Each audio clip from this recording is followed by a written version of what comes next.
Bienvenue dans cette nouvelle édition de l'information. Au sommaire, après près de 3 mois d'attente, le Conseil constitutionnel mozambicain a définitivement validé les résultats des élections générales du 9 octobre, confirmant ainsi la victoire du parti au pouvoir. La décision contestée par l'opposition est susceptible de déclencher de nouvelles manifestations au Mozambique. Les armées des pays membres de l'Alliance des États du Sahel décrètent l'état d'alerte maximale, annonce faite le 22 décembre dernier en réaction à la décision de la CEDEAO de proroger de 6 mois le délai de leur retrait de l'organisation sous-régionale. Et puis, l'ancien ministre égyptien du Tourisme et des Antiquités, Khaled El Enani, en pleine campagne pour le poste de directeur général de l'UNESCO. La candidature de ce dernier a déjà été adoubée par plusieurs pays. Malgré 2 mois de manifestations et la contestation des résultats des élections par l'opposition, le Conseil constitutionnel du Mozambique a confirmé ce lundi 23 décembre les résultats des élections générales du 9 octobre. Résultats qui ont donné la victoire au parti au pouvoir, le Frélimo, avec 65,17% des suffrages, et à son candidat à la présidentielle, Daniel Chapo. Alors que le principal opposant a promis le chaos si se confirmait ce scénario. À quoi faut-il s'attendre pour les prochains jours? Rappelons que les manifestations post-électorales qui secouent le pays depuis plus de 2 mois ont déjà fait au moins 130 morts. Le point sur la situation dans ce sujet de Philomentine. Au Mozambique, le candidat de Frélimo, Daniel Chapo, a été réélu avec 65,17% des voix d'après les résultats des élections générales du 9 octobre 2024, validés ce 23 décembre par la juridiction suprême du Mozambique. Le Conseil constitutionnel, qui avait déjà approuvé ces résultats, a réaffirmé sa victoire, officialisant ainsi sa prise de fonction prévue pour janvier 2025. Cette décision intervient après une période de contestation et de manifestation de l'opposition qui accuse des irrégularités dans le processus électoral. En vertu de l'article 243 de la Constitution de la République, le Conseil constitutionnel valide les résultats de l'élection présidentielle du 9 octobre 2024. Ainsi, Daniel Francisco Chapo est élu président de la République du Mozambique avec 65,17% des voix. Le leader de l'opposition mozambicaine, Venancio Mondlane, a affirmé que l'élection lui avait été volée et a promis d'appeler à un soulèvement populaire si le Conseil constitutionnel approuvait la victoire de Daniel Chapo. Venancio Mondlane revendique 53% des voix dans son décompte parallèle.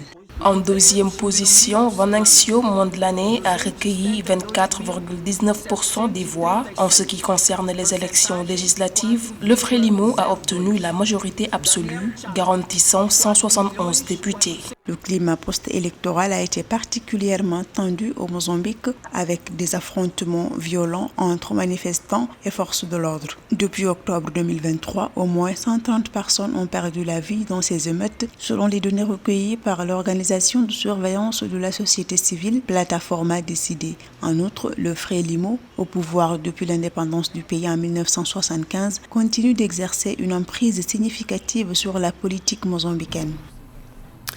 La capitale Maputo est en effet sous tension depuis hier suite à l'annonce de la Cour constitutionnelle des heurts sporadiques entre manifestants et policiers ont éclaté ce mardi 24 décembre dans la capitale. Les principales routes menant à la capitale et à la grande ville de Matola sont toujours bloquées par des barricades. Le 29 décembre prochain, quelques 8 millions de Tchadiens sont appelés à voter dans le cadre des élections législatives, provinciales et locales.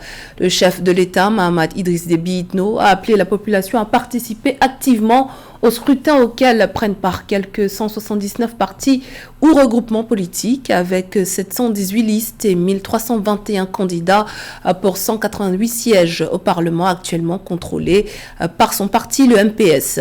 Notons cependant que le processus est activement boycotté par les partis d'opposition qui dénoncent, je cite, un scrutin mascarade joué d'avance à cause d'une agence nationale de gestion des élections jugée à la solde du pouvoir. Notons que ces élections sont considérées comme la dernière étape de la transition.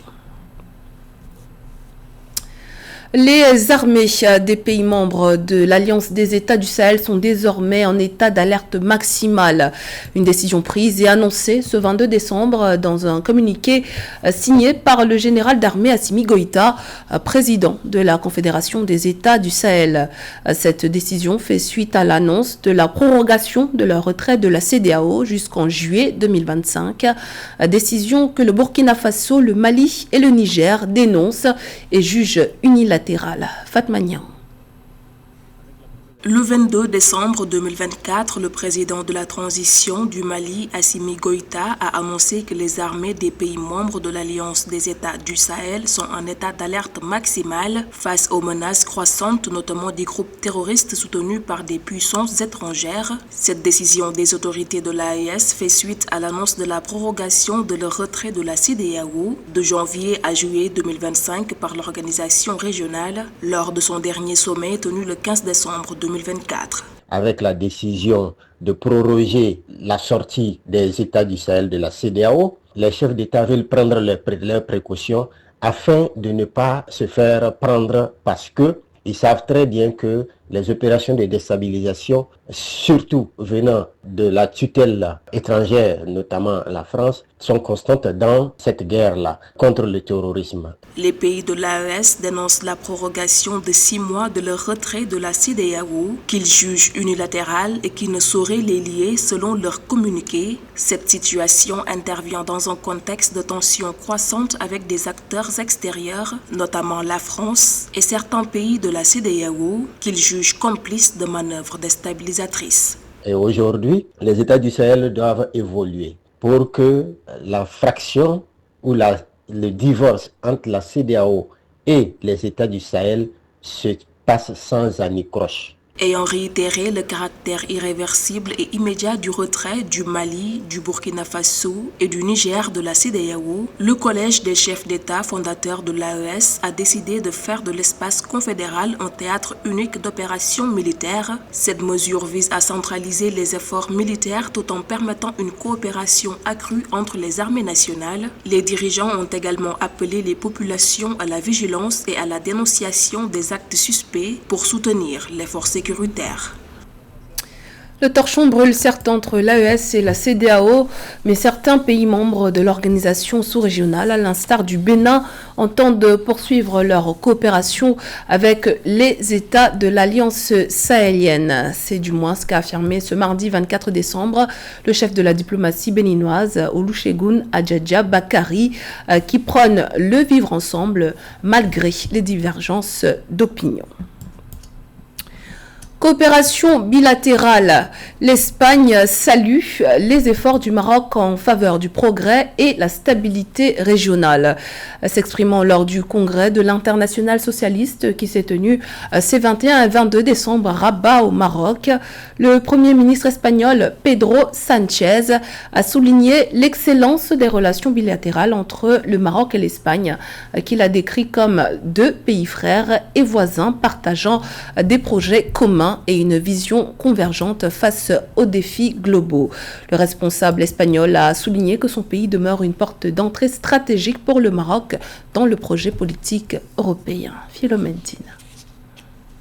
Alors que le Maroc continue de mener des réformes et de promouvoir son développement, l'Espagne reste un allié fidèle dans la réalisation des objectifs communs de stabilité et de prospérité. Cette déclaration a été faite par le Premier ministre espagnol Pedro Sánchez lors du congrès de l'Internationale socialiste tenu du 21 au 22 décembre 2024 à Rabat. Le chef du gouvernement espagnol a à cet effet hautement salué les efforts de Sa Majesté le roi Mohamed VI en faveur du progrès du Maroc et de la stabilité régionale.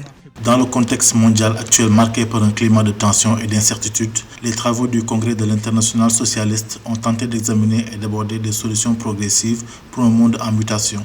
Pedro Sánchez a par ailleurs affirmé que son pays demeure une porte d'entrée stratégique pour le royaume dans le projet politique européen. En outre, le Premier ministre espagnol a précisé que son pays a toujours soutenu un partenariat stratégique entre le Maroc et l'Union européenne guidé par un esprit gagnant-gagnant. L'Espagne soutient également le plan d'autonomie du Maroc pour le Sahara. Nous sommes deux peuples frères, deux peuples voisins et surtout deux peuples qui partagent une vision similaire pour affronter tous les défis et débats multilatéraux que nos pays et nos sociétés sont en train de connaître. Je crois que la coopération entre le Maroc et l'Espagne est fondamentale pour que nos sociétés répondent efficacement et équitablement aux attentes mondiales. Parmi les initiatives du roi Mohamed VI pour le développement figure la stabilité régionale lancée en 2022 dans le cadre du processus des États africains de l'Atlantique de Rabat qui vise à promouvoir la paix, la stabilité et la prospérité partagée dans la région de l'Atlantique africaine, ainsi que l'initiative visant à faciliter l'accès des pays du Sahel à l'océan Atlantique. Une organisation plus démocratique, plus inclusive et tournée vers l'avenir. Tel est l'objectif de Khaled El Ennani, candidat au poste de directeur général de l'UNESCO. Les réalisations de l'ancien ministre égyptien du Tourisme et des Antiquités, ainsi que son dévouement à l'éducation, à la science et à la préservation du patrimoine ont incité de nombreux pays et organisations à soutenir sa candidature. Portrait signé Nana Kamsu.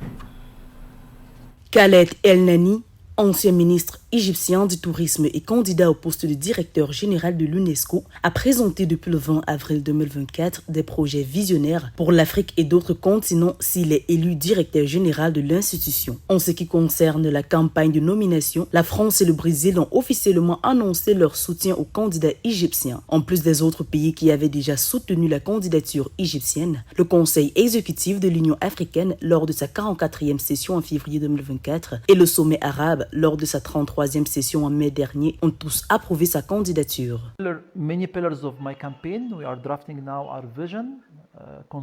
Pour être efficace avec ma campagne, nous sommes en train de rédiger notre vision concernant la gouvernance et l'éducation, afin d'offrir une éducation de qualité pour tous, en particulier pour les filles et les personnes vulnérables dans les zones de conflit.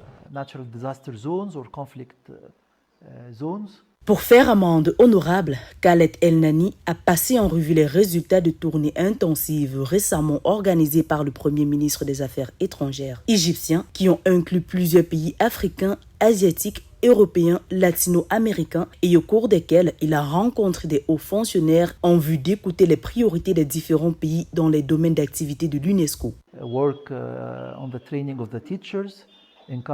Nous voulons également travailler sur la formation des enseignants, encourager l'investissement dans l'éducation et la science afin de réduire le fossé entre les nations, utiliser la meilleure façon d'introduire la technologie et l'intelligence artificielle. Khaled El-Nani a également partagé les caractéristiques de sa vision électorale qui devrait être officiellement soumise à l'organisation en mars 2025 en vue des élections qui se tiendront en octobre 2025. Toujours dans l'actualité, face aux besoins humanitaires croissants, le Haut-Commissariat des Nations Unies pour les réfugiés appelle à un soutien accru aux réfugiés soudanais arrivant en Libye. L'organisation est en quête de 22 millions de dollars pour pouvoir répondre aux besoins estimés de 450 000 réfugiés dans la région d'Al-Koufra. Selon le HCR, la crise soudanaise a provoqué des déplacements à grande échelle dans toute la région avec 8,4 millions de personnes déplacées à l'intérieur du pays et 3,1 millions de réfugiés dans les pays voisins. D'autant que seuls 35% des 1,5 milliard de dollars nécessaires pour 2024 ont été mobilisés. Le HCR dénonce l'inaction de la communauté internationale. Direction la République du Congo à présent où le gouvernement a récemment adopté une loi fondamentale pour la gestion de l'environnement en créant l'Agence nationale de l'environnement. Cette institution a pour objectif de soutenir la politique nationale de protection de l'environnement et de développement durable tout en répondant aux défis environnementaux croissants dans le pays. Philomentine. C'est dans le but de soutenir la politique nationale en matière de protection de l'environnement et de développement durable tout en répondant aux défis environnementaux croissants au Congo que le gouvernement a adopté le 18 décembre 2024 à Brazzaville la loi portant création de l'Agence nationale de l'environnement. La nouvelle institution sera chargée d'accompagner la loi numéro 33/2023 du 17 novembre 2023 portant création durable de l'environnement en République du Congo. Ainsi, l'Agence nationale de l'environnement, en sigle ANE, vient concrétiser la volonté du gouvernement de la République du Congo de renforcer sa politique en matière de gestion de l'environnement et du développement durable. Cette réforme s'inscrit dans un contexte où les enjeux environnementaux sont de plus en plus complexes et diversifiés, tant au niveau national qu'international. L'Agence nationale de l'environnement du Congo a ainsi pour mission de garantir un environnement sain, satisfaisant et durable pour les citoyens, tout en assurant la défense de leurs droits à un cadre de vie respectueux des normes écologiques. L'État est tenu de garantir à tout citoyen un environnement sain, satisfaisant et durable, ainsi que la défense de ses droits. En raison du caractère évolutif de l'environnement, qui fait apparaître de nouveaux enjeux, de nouveaux défis et de nouvelles tendances aussi bien sur le plan national qu'international, la République du Congo s'est dotée d'une nouvelle loi qui a permis d'actualiser le cadre législatif et réglementaire congolais en matière de gestion de l'environnement. Alors que le Congo est confronté à la dégradation de son environnement, notamment en raison des activités industrielles, les experts soulignent que les lois du pays, censées contrôler ces activités, sont souvent mal appliquées. Malgré un cadre législatif renforcé, incluant un décret de 2009 imposant aux entreprises de réaliser des études d'impact environnemental avant de mener leurs projets, l'efficacité de ces mesures reste limitée. Toutefois, le pays s'est également doté de programmes de conservation importants, notamment pour la forêt du bassin du Congo, et a adopté en 2023 une loi sur la gestion durable de l'environnement. C'était le journal de la rédaction. Merci pour votre fidélité. Dans un instant, une nouvelle édition de l'actualité sur Africa 24.